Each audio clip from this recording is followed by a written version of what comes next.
Hello, everyone, and welcome back to Checkpoint Corner. I'm your host, Ryan, and I've got my co-host back again, same as always, Tyler. Hello. And Matherin. What's up? And this topic, I'm pretty excited about this topic. We're going to be talking about our favorite stories in games. I don't know about you guys, but I have a lot of PlayStation exclusives on there. Yeah. But before we get into that, how are you guys doing? Good. Good? I'm good. Everything's good? What you been playing this week? Same as the usual. More Divinity, Hollow Knight, stuff with the boys. Your go-to games? Yeah, my go-to games, yeah. Yeah. I guess 100% it's Spyro. Nice. The first game. And I've been playing a little bit of Dante's Inferno. Nice. That's I like that game. Yeah. I heard it from you.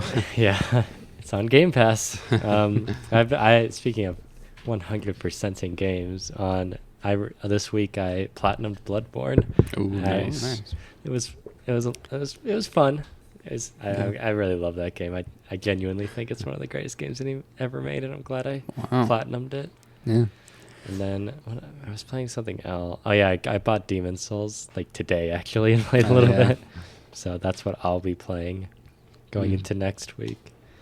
Anything else? Very cool. That's about it for me. That's all it for me. Cool. Well then, I guess we can get an early start on our topic. Why don't you start us off, Tyler, with your first story game or story in game? All right. I have Fire Emblem Three Houses on my list. I think there's like multiple stories, really. Yes. Depending on which one you pick, but it's just a really interesting story. Better than all the other Fire Emblem games. I have that one on my list too. And it's like pretty replayable. At least the second half is because of all the different choices you have. Mm-hmm. I also just think it's super replayable. I know we're focusing on the story, but it's really replayable just with how you could build your army. Yeah. Mm-hmm. But yeah, Fire Emblem Three Houses does one of those things where it's like, so I love the Fire Emblem games, but I don't really like the ones where they go like super political and like with the kingdoms and stuff going against each other. Mm-hmm. I just think a lot of it is pretty boring a lot of time, but I think Three Houses is the exception. Does a really strong story where it focuses on the people in the war, not so much the war. Yeah, and I think a lot of the characters are really interesting and pretty they're all so unique. Mm-hmm. All of them, like in other Fire Emblem games, they just had this huge cast, and most of them were pretty forgettable. But in Three Houses, it really felt like they took care of each character and their story and where it was going. Oh, definitely. And their relationship with everyone else. And what's great about it is because of the branching paths. There is like a villain in the story, but there's not. Every path you play, you can see the side of that story. Yeah. And it really adds layers upon layers. It's just a great story that you learn more about each playthrough. Mm-hmm. It's definitely meant to be played multiple times. Mm-hmm. Yeah, definitely. Best Fire Emblem game. Indeed. And a great story to go with it. Yeah. I hope for the next one that they do something similar. Yeah, I have no idea what they're going to do for the next one. Yeah. Honestly, me neither. They're just working on the Three Hopes, like Warriors type game. Yeah, that's right coming now. out. Yeah. But all right, what's yours, Matherin? Well, I guess kind of going off of just like choice-based type things in games. One of my favorite stories, and I know you're probably tired of hearing this game, but Fallout New Vegas has a really great story in it. Not so much like on its characters for say, like there are really good characters, don't get me wrong, but it's just kind of like everything else that's happening in the world and how you impact that. With a lot of games like that, you can just kind of mold the world to how you see fit, mold the ending and whatnot too. But with New Vegas especially, you could do that a lot too. And it has a lot of like socio-political, economic things going on in it, which I know is there's very strange. A lot of factions. There's a lot of factions, which kind of adds to the personality of it, and just by like the end game, just wrap everything up the way that you want, and think that's really cool. Mhm. Of any game that does that, really. So, It is cool how it caters to how you want to play. Yeah, yeah. And gives you an ending that, fulfills your play style. Yeah, yeah. Yeah, I haven't played it, so I don't really know what the story is. I mean, I Yeah. played like 2 seconds at the start, so I know like you're hunting someone or something. Yeah. But Yeah. that's about it. It kind Yeah. of starts off as that, and then once you get further in, then you start learning about like what's happening, what everyone's plans are, and then that's when you kind of want to like take a side with someone, or just by yourself, like decide what you want to do. I see. And that's what I thought was really interesting about it, was just everyone's angle, because no one in that story is a hero by any means. No faction is good, including the one that you can just make by yourself. Like, it's not the best possible outcome you could get of that game. There is no like good, like just true good outcome. Everything has their downfalls, and every faction will comment on each other's factions like downfalls and just Their shortcomings. their shortcomings. Yeah, thank you. So I think it's a really interesting take on that. Yeah, that's what, when I was playing through it, I was kind of just playing through it to play through it, but the story was something that I was like, this is pretty well constructed. I think it's definitely better than like Fallout 4's story. Yeah. And how that whole his scenario is handled. Yeah. Yeah. But I guess we'll move on to my first one. For most of these, we're not going to spoil the stories. Mhm. Yeah, I've been kind Because of. maybe people want to try them out, but I'm sure most of the ones on my list, most people played. But for my first one, I think it should be on anyone's list if they played it. The Last of Us. Oh, Yeah, that's on my list. Yeah, The Last of Us is I a haven't classic, played it, so. classic story. It really is. It's such a personal story, just a journey, really.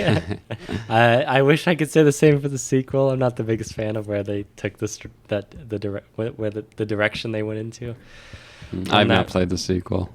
Yeah, I'm not too happy about that, but I think the first one is really special. Yeah, I love the game so much. Yeah, it makes you cry at giraffes. yeah. It's so good, and the ending is just like, what the fuck? Yeah. Yeah, I love the story so much. It really made me cry when I played through it. And actually, I just remembered that I own the second one, so I started downloading it. Oh yeah, gotta play it. Yeah, I don't know why it's taking me so long to play the second one, even though I love the first one so much. But Probably because yeah. I've complained to you about the second one. Yeah. But yeah, The Last of Us. Everyone knows about it. It's really, really good. Yeah, it's just a solid story. One of the best. Yeah. Well, on my list, I have Spider-Man. Yeah, that's on my list too. Yeah. Oh, really? Spider-Man? Spider-Man Yeah. PS4. Yeah, the PS4. I think it does get a little wacky at some parts of the story. I don't know, the whole like, this is a mild spoiler, but like the disease virus thing was really Oh, yeah. out of left field. Yeah, it was, but that's kind of why I liked it, because it was like, I don't know. Well, I probably shouldn't spoil it. But yeah, I don't know. I just really like it. It's really heart wrenching and awesome. I just love Spider-Man as a character. It is like the most Spider-Man story, I think. Yeah. I don't know, just Yeah. if you want pure Spider-Man. And there's like so many villains you get a really good look at, as like Rogue Gallery and stuff. Mm-hmm. And yeah, it's just a really good story. It's fun, and it moves pretty fast. Yeah. Mhm. I think just adding Spider-Man in onto the story on that is really what helped that game a lot. It's because he's just such a fun character, not Yeah. only to play as, but to just have, Yeah. It would be hard to make a Spider-Man game without Spider-Man. Well, I'm just saying, that's... Okay, sorry about that. We had some technical difficulties. We're back now. I think we left off with the Spider-Man game. Yeah. But yeah, Spider-Man. Good. Yeah, it's really good. Yeah, Spider-Man good. Everyone should play it. Yeah. Who said that, Tyler? Me. Yeah. So Who said- okay, moving on flawlessly. Matherin, what's your next one? Yeah, so I'm sure you both may have this on your list. Celeste is one of my favorite stories. It's actually my favorite game just ever. And it has like one of my favorite stories ever because it is just such an emotional like journey. Yeah. Like, I know a lot of more linear games like that are just an emotional journey, and that's what makes their story so good. So it's probably not so special hearing me say, "Oh, it's just such a journey," you know. But it's just something I feel like everyone should experience, especially in this day and age. It has a lot to do with, you know, mental health and whatnot. Mm-hmm. Yeah. And it's just, every aspect of that game just kind of complements the story, from the music to the graphics and everything. It's just beautiful. Yeah. It really is. When I first saw Celeste, I just saw the fun platforming gameplay, and I was like, that looks really fun and cute. And so I started playing it. I didn't expect it to have such like a gripping, like personal tale, and about, you know, climbing your mountains and conquering your obstacles and your inner demons. Yeah. So but it fits so well with the art style, I think. yes. Oh, definitely. Everything complements. It's such a good game Yeah. if you haven't played it. Mm-hmm. I wish I remembered that, because I did not put it on my list. Oh my but goodness. I should have. You're That's so a right. sin. A Celeste sin. Oh, send me to hell. Speaking of hell, the next one on my list is Hellblade. Hellblade. So in the same, it's kind of the same, like ballpark as Celeste, in that you know, it's a personal journey and you gotta climb your mountains, and Those are the most relatable. but I guess though Hellblade is another, like, such a personal story to the main character, and it's such a miserable story too. And I think I've talked about it before, but it's the story in that game is so, like, there's a lot of visual storytelling in it, and it's the way that Ninja Theory handles all, like, it presents you with the story. I think is really well done, and the ending is just it really hits hard with its ending. Yeah, it really. Yeah, for me, the story really felt like a gut punch. Like, it was like, oh gosh, I really want, like, the main character to pull through from this, and it's just so emotional. I love that game as well. It was on my list. Yeah, Hellblade. That's one of my favorite games and one of my favorite stories. Mm-hmm. Yeah. What's the next one on your list? Well, more on the lighthearted side. We're burning through these. Yeah, I really like Guardians of the Galaxy story. Yeah, It's not as deep as Celeste or Hellblade. I was contemplating putting that on my list, but I decided against it just because I don't think it's the story I like. I just appreciate playing a game like that has a story beginning to end. Yeah. With like some little fun choices you get to do that don't really affect the story too much. I think that's kind of fun though. That's my point. Is okay. that it is fun. So I'm just glad to play a story that the creators intended. Like, here's the story. There's no open world. There's none of that crap. Yeah, I really love the story, especially like when it gets to the end. It just like really feels like there's like stakes, and you know, all the characters. I mean, some of the characters have better stories than journeys than others. But like Peter Quill's journey through the story is really interesting, and I like it a lot. And it feels, I don't know, real. Oh yeah, definitely. Yeah. I think it does a lot of things better than the movies. Yeah, I agree. Yeah. That's a good one. It's on Game Pass. If people want to play it. Unfortunately, I spent $60 the day before it was added to Game Pass. But yes, that's how it goes. Yeah, it's a great game though. I recommend it highly. Yeah. I guess the next one on mine is Titanfall 2. Is like, it's not like a super gripping story. It's just kind of the world that it builds around it, because that's something that's really important to me in a story, is how, like, conceptually you can make your world, like, just interesting.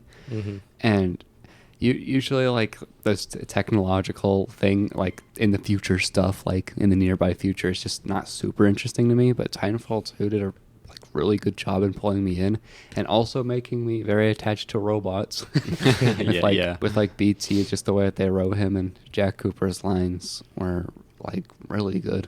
And the ending, and that's like how the ending actually gets to you, is just because of their relationship throughout the game. And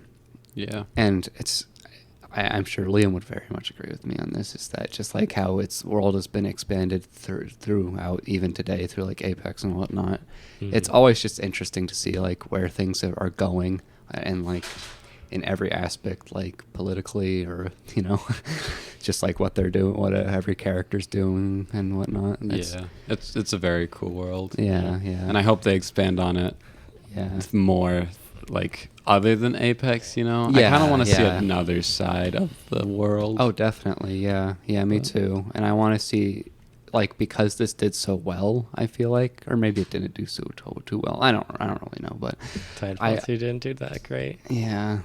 But now Apex is. Apex is great. Obviously. I just like want to see more of these kinds of games that are like really expand on like why things are like this, and just like make it interesting. But yeah, Jack Cooper for Apex. Yeah. I love that story as well. I love the relationship between Jack and his Titan. Yeah. It's very heartwarming. I guess move on to my next one. Yeah. So I put down Mass Effect, but I don't mean specifically the first one. I mean like the whole trilogy. Oh, okay. Mass Effect 1, 2, and 3.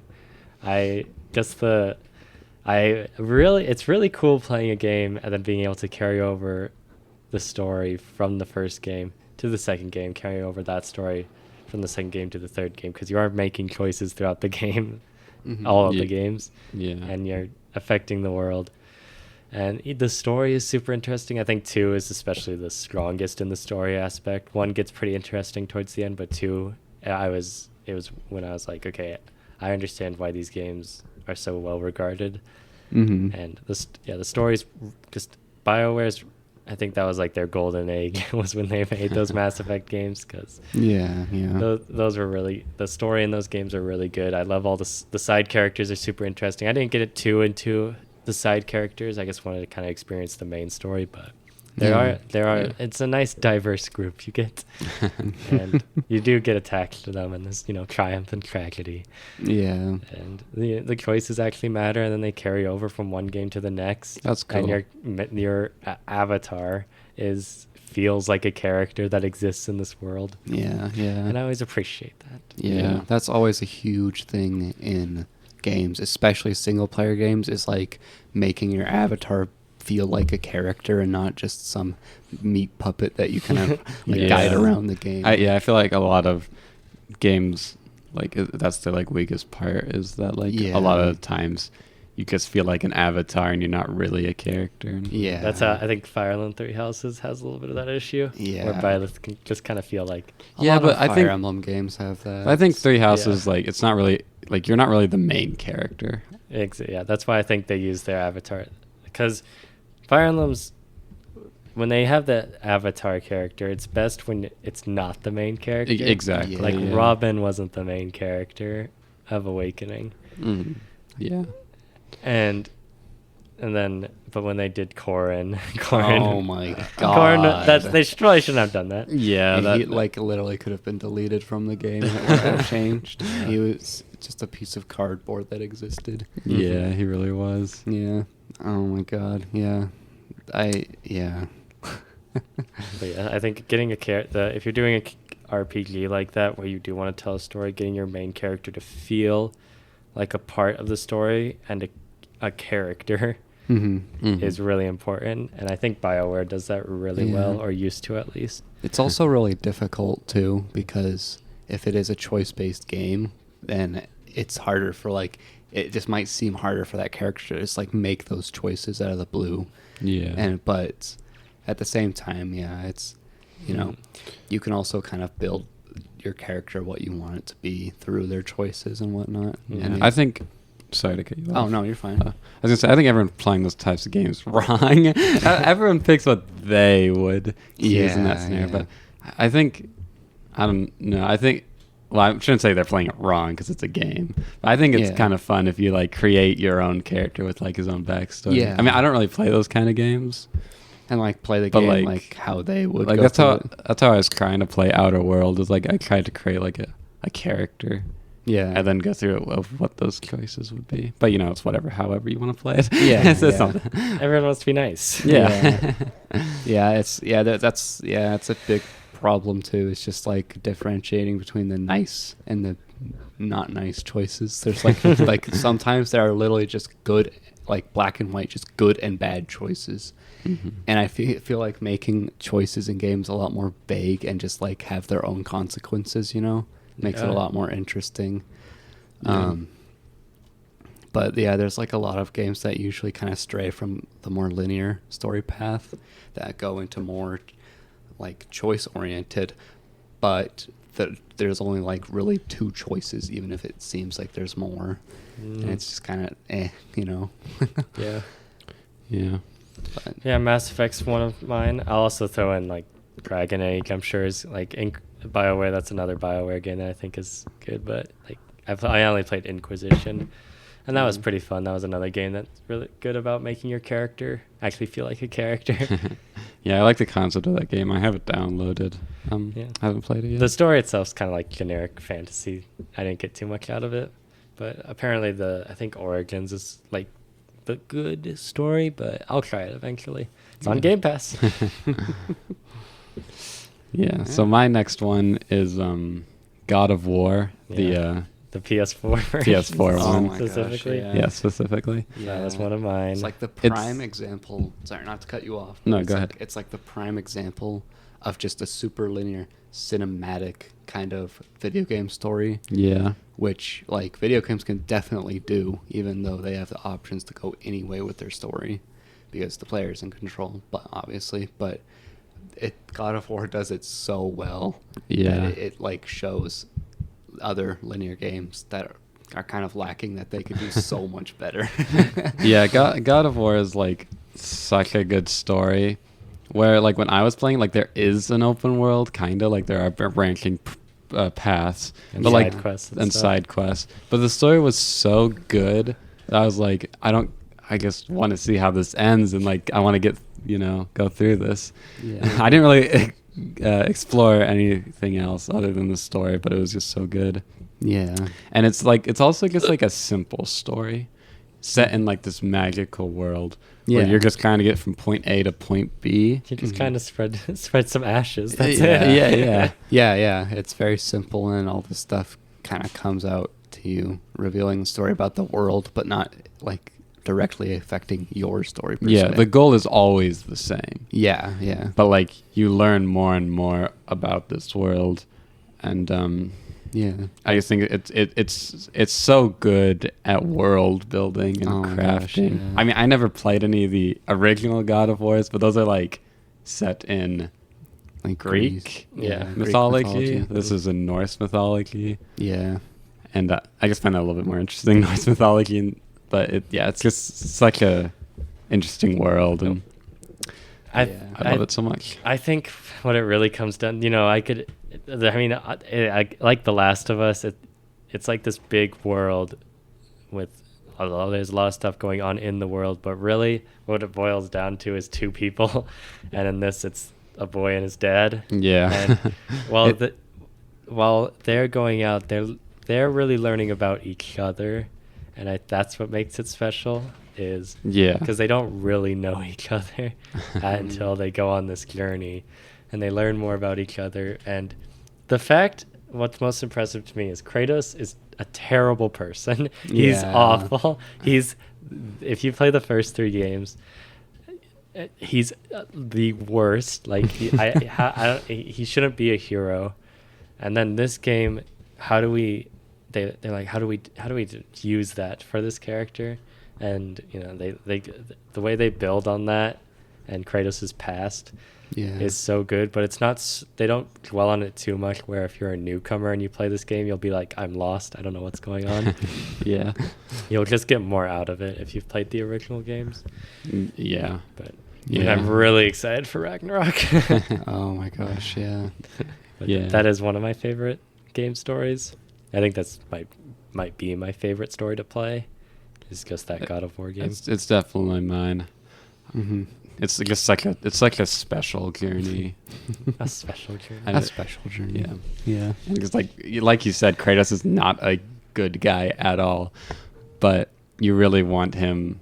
At least I really wanted him to like get a connection with his son, and actually like, I wanted there to be a bond to them. Like, you see those sparks. Yeah, it was like through his family that he'd made that kind of humanized his character a little bit, not fully, because obviously he's kind of a monster. But it's just like such a different pacing from what I had seen from the other games, where he's just finally putting on the brakes on his life and just trying to like make amends for everything that he's done in the best way he possibly can, and that's just the only way is to like through connecting with his son now that his wife has died, and that's another amend that he has to make. It's such an interesting dynamic though between the two of them going back and forth along their journey, and yeah, I am really excited to see like where they take the rest of that story in the next game. Now that the son's older. And this story in Ragnarok introduced a kid character and it wasn't annoying. It's quite the feat. Pretty impressive. Yeah. Not a lot of stories can say that they've done that. Yeah. But what's your next one, Matherin? I'm gonna be honest, I don't really have a next one. Oh no. I've just kind of came in with a general idea of really what I like to see in video games, and I've kind of stated them already. Just kind of going with tech. It doesn't matter like what type of game it is. I mean, except for a few exceptions of games, but like usually there's like this kind of like scale of how much control the player has over it, and depending on the type of game that you're playing, like that can have a huge impact. Super linear games would be really weird just having a lot of choice-based options because it's probably just going to be like one or two outcomes in the end anyway, like I've said before.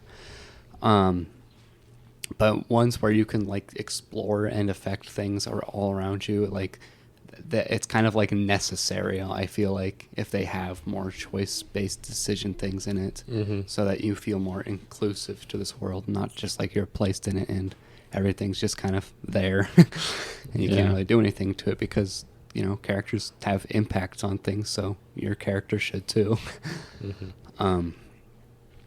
But yeah, like I think I wanted to bring up Skyrim again because I feel like it does the choice thing.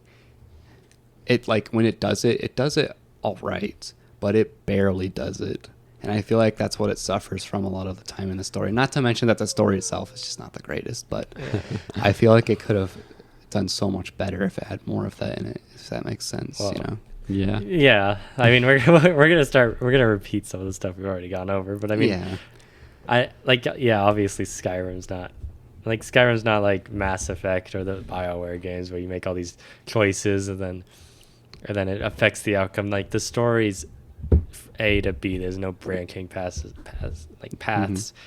on the main story. But I'll again say I don't think you really play Skyrim for your character because your character is just a meat bag. Like he is just a vessel for you, the player, and he's not actually a character. Like you get to fill in your backstory with some characters you talk to if you want, but your character is just kind of there to experience things. It's not there to change anything. That's true. And there are little choices you can do in side quests, but as far as affecting the whole world, there's not a whole lot you could do. But I don't think you should play Skyrim for that. Skyrim always feels like a sandboxy kind of game. Maybe if they added more like sandbox to it, it would help. But I mean, I'll move on to my next one.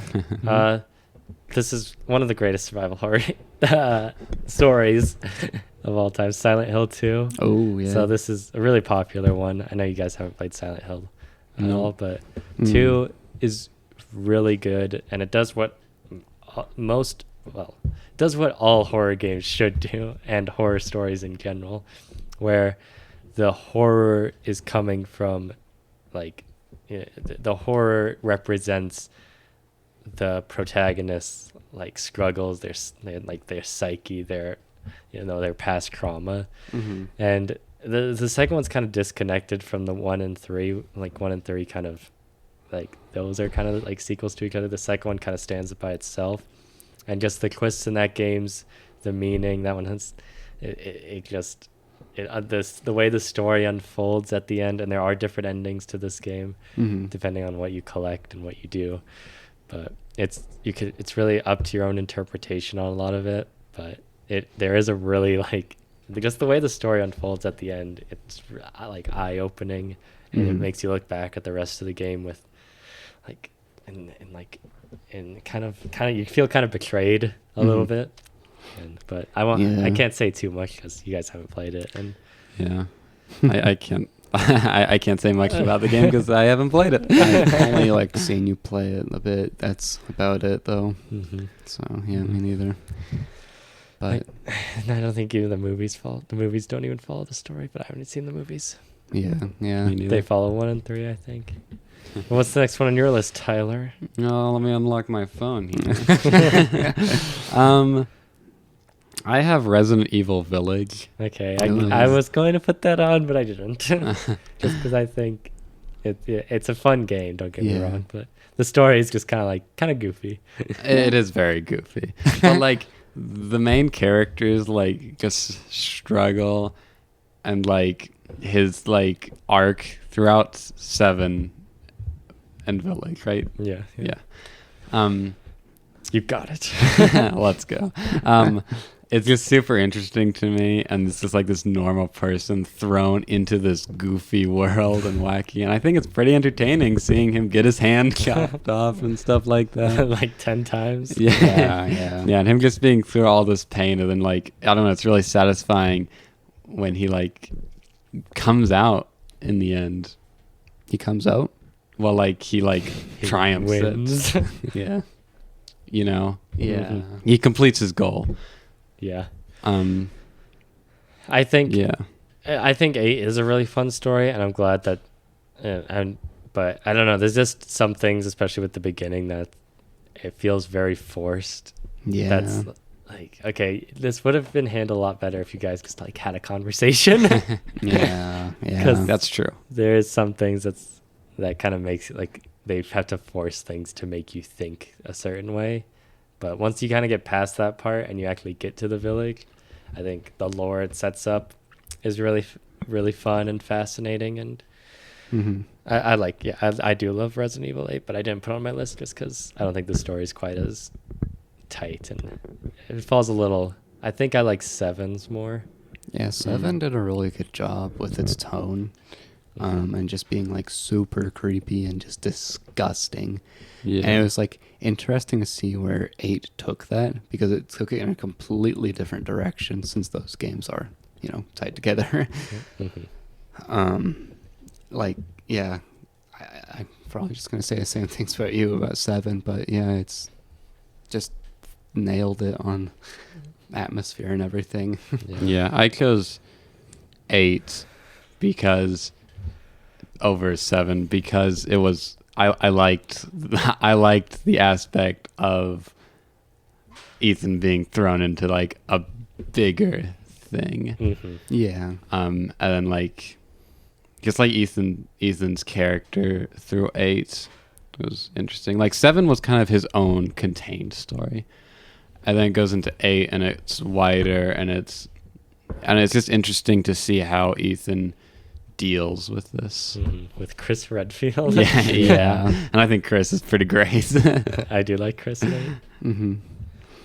He's pretty old. He's pretty old for still kicking. Yeah. Yeah, I do like that one. And like the atmosphere of 8, I think, adds to like its replayability, I think. Oh yeah, definitely. Because like it's just like so cool to look at. And 7 was gross for like the first time you play through. And it's like, and I feel like it slowly wears down a little bit.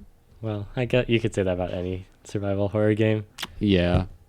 I mean, 8 is more actiony anyways. 8 definitely falls in line with like Resident Evil 4 with how like they blend action and horror. Yeah. I just like the aesthetic of 8 a lot more. Yeah. I think I do too, because 7's is kind of like a house.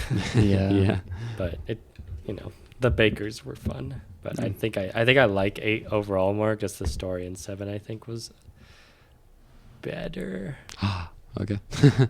Yeah, no, I'd say I agree with you on that, because I did think 7's was better, but I did think 8's story was more enjoyable, if that makes sense. Yeah. You know, it's the more actiony aspect of 8 kind of complemented its more goofier tone, Yeah. while also kind of keeping, you know, the Resident Evil creepiness of everything, especially in some parts more rather than other, while 7 was just kind of like just straight creepy the entire time, and just like making it feel like you're just vulnerable in every single way. Yeah, unless you play the DLC where you get the Power Fist or and you play as Zoe's uncle. That's wacky. I did not play that one, but I did not play it either. It's fun. You should look into it. all right. I'm surprised you didn't bring up Persona 5. Persona. Oh yeah. It's a good story. Yeah, I know you like it a lot. Yeah, I do really like Persona 5. It's like the story. It goes on for a while. Yes, I'm going to preface it with does. That. But I feel like in that while, you have a lot of time to bond with the characters that are in it. Yeah. Which kind of strengthens not so much the end game, but your own like experience for the end game. And actually, no, let me take that back. It actually does help your experience of the end game. It's like especially the end credits scene or whatever. Like I really enjoy just the characters and how strong they are throughout that game and at the end. The thing that's kind of strange was just the whole like third act was like with the whole metaverse thing happening, and you know, I'm not going into spoilers, but you know, I know what you're talking epic about. Proportions everything became. It's like it didn't really need to be like that. It really felt like, because I like Persona 5. I think it's good. I haven't played the other Personas, and I don't think any of us have ever played the other Personas. I haven't even played Persona 5. Yeah, that's right. Yeah. But the Persona 5, you play the start. It grips you really well, and I think it's really fun. The middle, I think, kind of slows down a lot. Yeah, because then you're kind of like very repetitive. We'll introduce a character, do the palace, and then move on. Yeah. And then by the end, it kind of wraps everything up. But then, oh wait, there's one more thing, and it feels a little tacked on, and just felt like it needed like a bigger ending. And it would have been fine if you just kind of ended it there, I think. Yeah. You don't need to go super big all the time. Yeah. But yeah. I don't know. I feel like that's one thing that JRPGs always have to do. Oh my gosh, yeah. It starts with a cat and ends with something like catastrophic. Yeah. Like apocalyptic. Yeah. I can't play. I can't finish JRPGs. It really takes a lot of energy for me to even play them. It's just like it's a lot that you have to do in them. Yeah. Like necessary grinding that you have to do. Yeah, and I want to play Persona 5. I've heard so many good things about him, but I don't know. It seems kind of like a killer. Have you played Final Fantasy VII, the remake? No, I haven't. Okay, well, that's one game I like. And the story is kind of the weak part because it's so slow. Oh no. Let me take that back. There's like I won't say the story's slow, but the way the story's told isn't very like interesting, and then you just get these like really boring gameplay parts where it's like, why am I doing this? And you have to like, it takes forever just to get from one chapter to another, because you kind of just have to like walk through while the characters are talking. Yeah. If there's one thing that like I can't stand in games is like unnecessarily slow bits. You know, it's like, why can't I just speed walk it? Yeah, that definitely does not help with the replayability of a game, is knowing when that slow bit is coming up and you're just dreading it. Yeah, definitely. Especially when it's in the story and you're like, I love this story. This part is really bad. And I wish that it was just taken out. Yeah, I wish there was a skip button. Yeah. But the next one on my list is Knights of the Old Republic. Oh, yeah. So I think that some of the writing in that, It's a little funny. Yeah. It's not quite, you know. How they just straight up like break the fourth wall sometimes. Well, yeah, but in like terms of the story, it's pretty clunky. Yeah. But I do like the story in that game, and again, BioWare, I just think they do, like that character, like the RPG aspect of those games are really well done, and just the choices you can have with your character also good. The side characters are all really great. You can spend a lot of time with them, and they have all their different views, so they feel like characters, and they'll conflict with the choices you make, and they'll conflict against each other, and it's really good. Have you played it, Tyler? You haven't played Knights of the Old Republic, right? I've played most of it, but Yeah. I haven't finished it. Yeah, finished it. Mm-hmm. Right. But yeah, Knights of the Old Republic I thought deserved a little mention. Yeah. Kind of off topic, but well, it's on topic of Knights of the Old Republic, not the story based though. I actually played through 90% of Knights of the Old Republic on my Kindle, my little tablet. That's And I'm only bringing this up to say I am like really sad that I never got to finish that game because I think I just straight up broke the game on my Kindle. Oh no. Uh-oh. Yeah, I made this one choice in the game, and if you like it has something to do with like the HK-47's memory chip or something. If you remove it, then it gets disabled. Spoilers, by the way. Yeah. But I did that, and later in the story, we were like choosing which one of us would like escape the prison and free everyone else. I said HK should do the job, and the game just straight up broke. It did not like that answer. It switched to third person for me. Everyone was still standing around the table, and I was just running around. It's like, and I just couldn't do anything. And I was like, oh, okay. So I loaded it back, and it was quite a bit. And then the game just straight up broke again. Like I just couldn't play it. Uh-oh. Yeah, I just wouldn't load, or I forget specifically what happened, but I really wanted to experience the rest of that story, and I'm so sad that I wasn't able to. Yeah, that's rough. That sucks. But anyways, back to the story conversations. You got any more on your list? I have one more, and I think I said God of War is my favorite story, but I'm gonna take that back and say this is my favorite story of all time. I know what it is. It's Ghost of Tsushima. Oh yeah. Another PlayStation exclusive. I'm Another- honestly surprised you didn't say Hollow Knight or anything.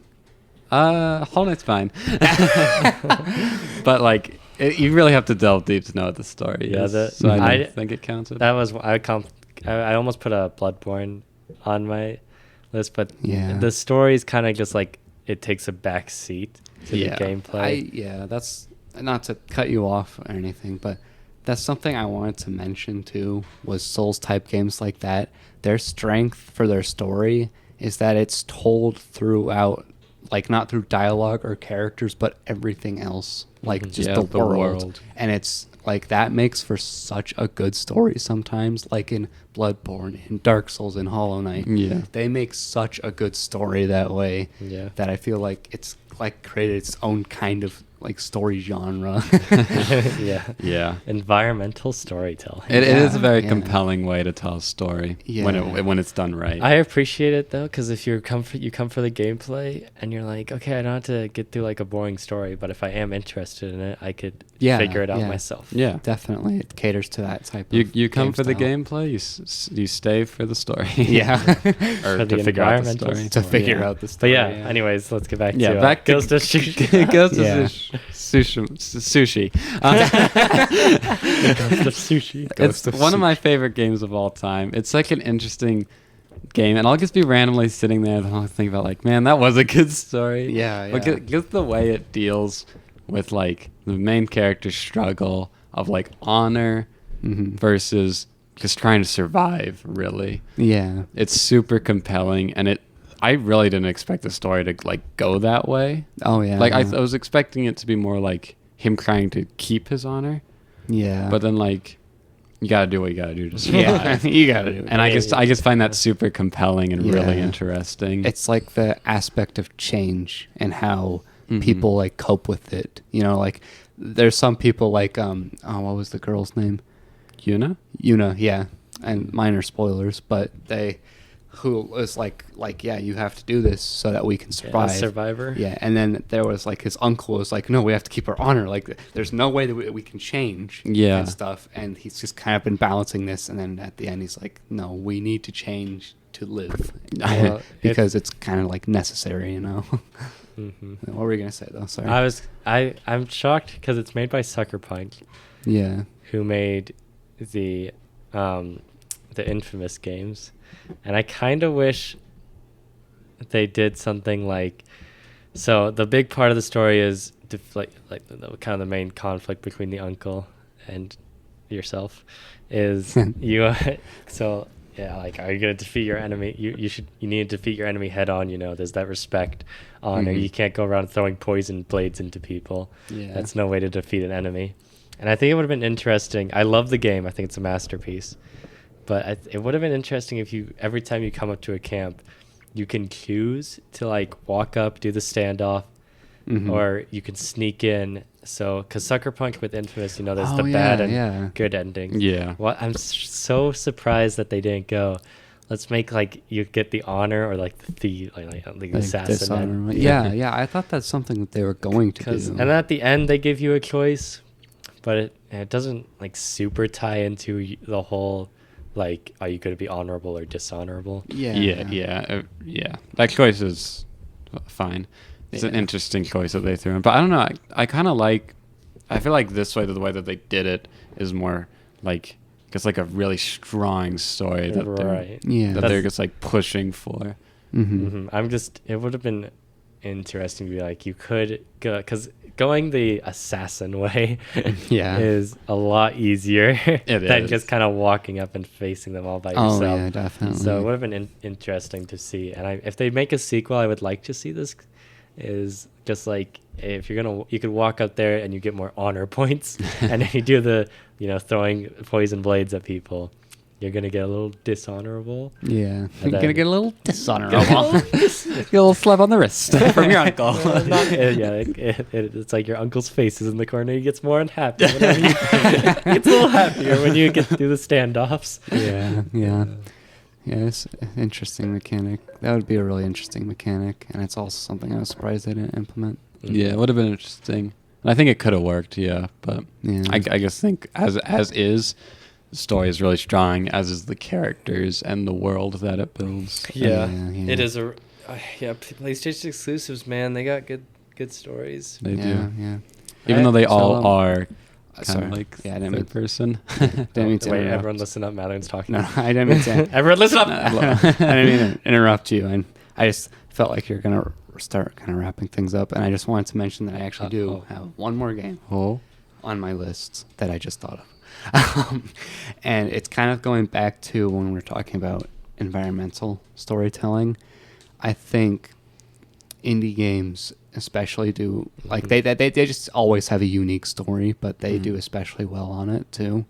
There's this one game called Inside that does, like, it's completely, heard of it.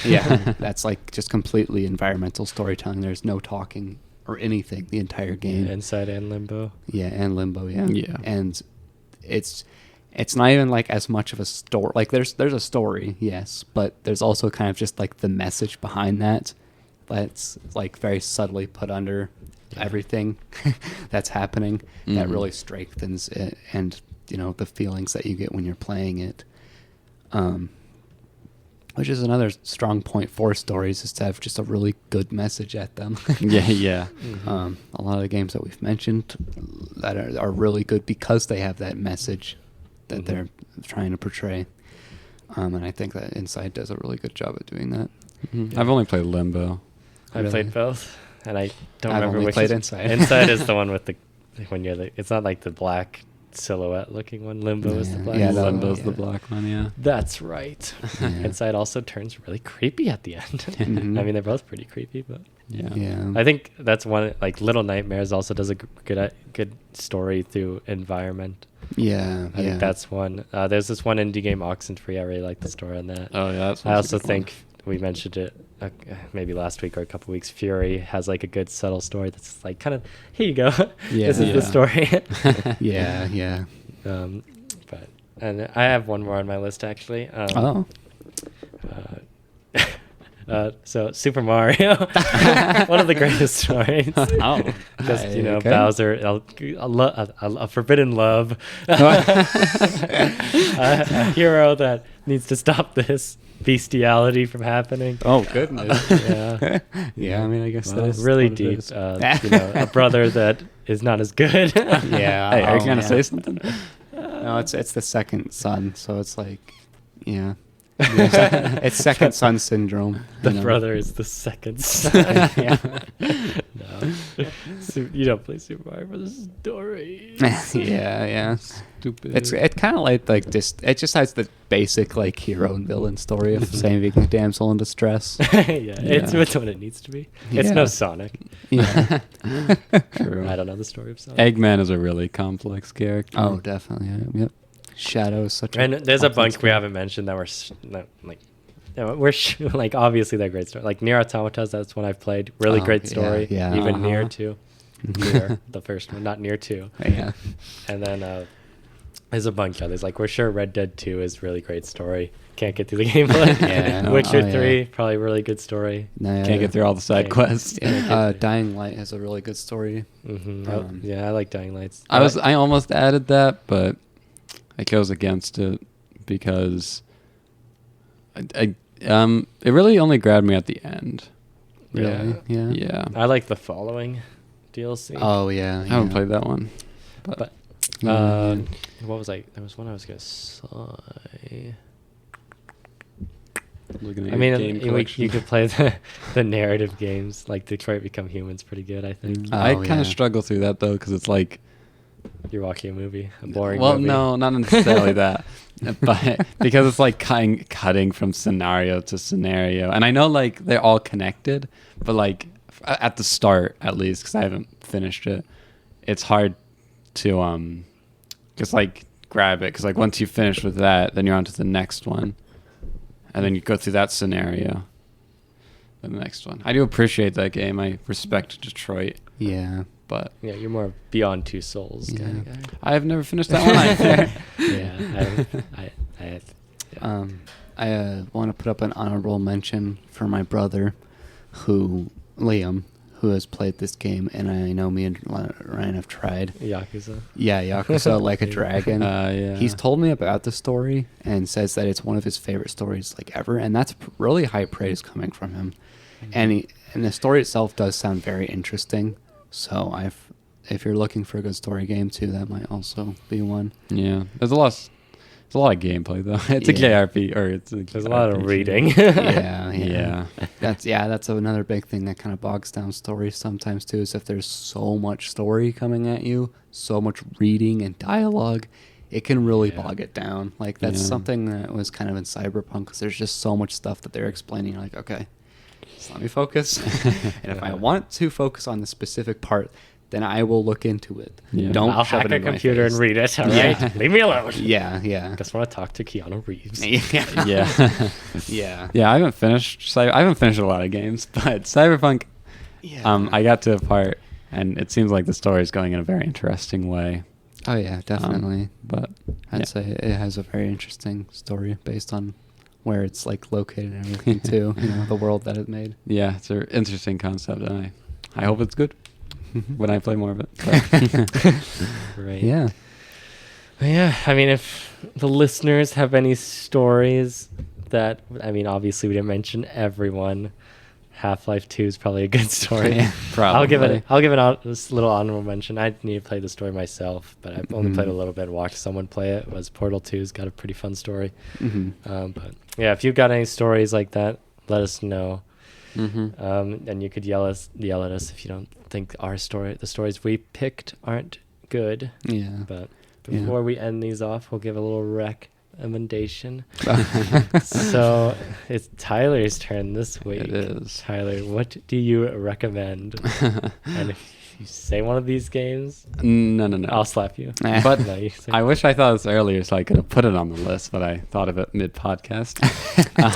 I think Katana Zero is a Oh, yeah. really good I haven't game. played it. I was gonna play it, but then they took it off Game Pass, so I don't want to spend money on it.